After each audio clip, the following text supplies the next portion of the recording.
Management interviews पढ़ के आपको शेयर बाज़ार के अंदर जो लिस्टेड कंपनीज़ हैं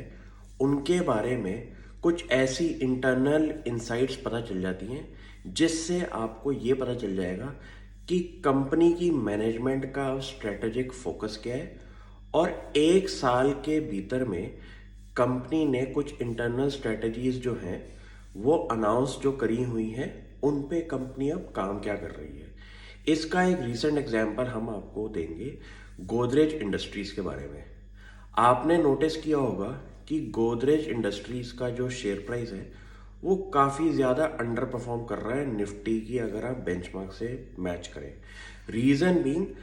कोई भी कंपनी के अंदर आपको अगर फ्यूचर के ग्रोथ लीवर्स दिखाई ना दे तो कंपनी का शेयर प्राइस में थोड़ी सी अंडर परफॉर्मेंस रहती है। अब इसी चीज़ को ठीक करने के लिए कंपनी की मैनेजमेंट हमारी काफ़ी ज़्यादा एग्रेसिव हो चुकी है। जैसे कि उन्होंने जो न्यू बिजनेस फॉर्म किया है गोदरेज कैपिटल को लेके, उस पे कंपनी काफ़ी ज़्यादा बुलिश है और कंपनी ने कंसोलिडेटेड बिजनेस के बारे में कुछ ऐसी बातें करी हैं जिस पे कुछ फाइनेंशियल नंबर्स पे भी कंपनी ने अपना विचार दिया है। कंपनी का कहना है कि अगले 5 सालों में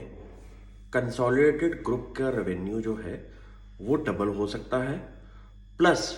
कंपनी के जो प्रॉफिट्स हैं वो ट्रिपल हो सकते हैं। अब ये स्टेटमेंट को समझने में आपसे दो चीज़ें बताऊंगा मैं आपको कि कंपनी कुछ कह रही है कि जो उनका एग्जिस्टिंग बिजनेस प्रोफाइल है उसके अंदर वो अब वैल्यू एडेड प्रोडक्ट्स डालेंगे और कुछ ऐसे बिजनेसेस के अंदर अब कंपनी एंट्री ले रही है जिसके अंदर कंपनी के प्रीवियस हिस्ट्री की मार्जिन प्रोफाइल से ज़्यादा एक्रीटिव बिजनेसेस में कंपनी अब पैसा इन्वेस्ट कर रही है। जैसे कि कंपनी का जो नया बिजनेस फॉर्म हुआ है गोदरेज कैपिटल के नाम से, उसमें कंपनी को लगता है कि काफ़ी ज़्यादा मार्जिन बन सकते हैं क्योंकि ये एक ऐसा स्टेबल ब्रांड है गोदरेज ग्रुप जिसकी ब्रांड रिकॉल मार्केट में बहुत ज़्यादा है और जिस बिजनेस में भी उन्होंने एंट्री ली है उसके अंदर उन्होंने बिग बेट्स लिए। आपने उनकी रीसेंट जो कंपनीज देखी होंगी, Godrej properties, Godrej Agrovet, Godrej consumer products, ये काफ़ी ज़्यादा बढ़िया बिजनेसेस हैं और ये पिछले कुछ सालों से प्रॉफिटेबल बिजनेसेस भी हैं और ये एक ऐसे बिजनेस हैं जिनके अपने अपने सेक्टर्स के अंदर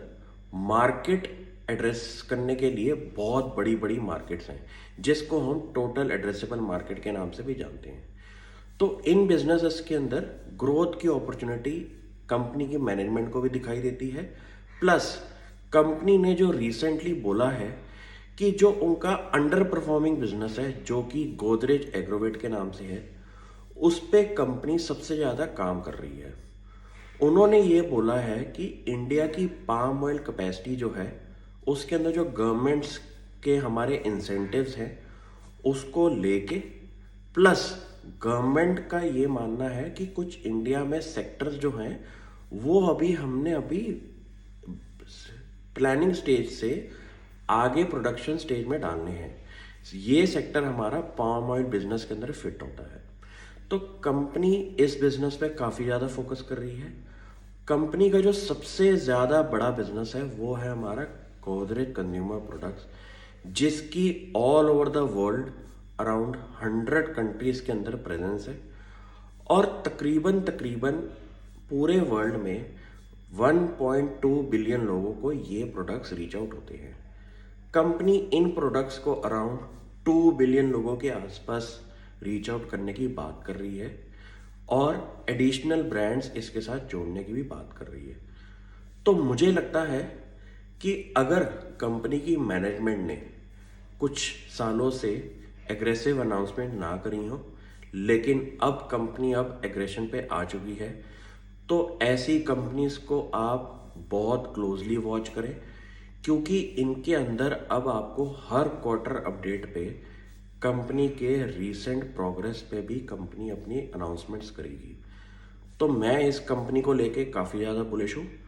आप भी एक बारी इस कंपनी को स्टडी करें। Thank you.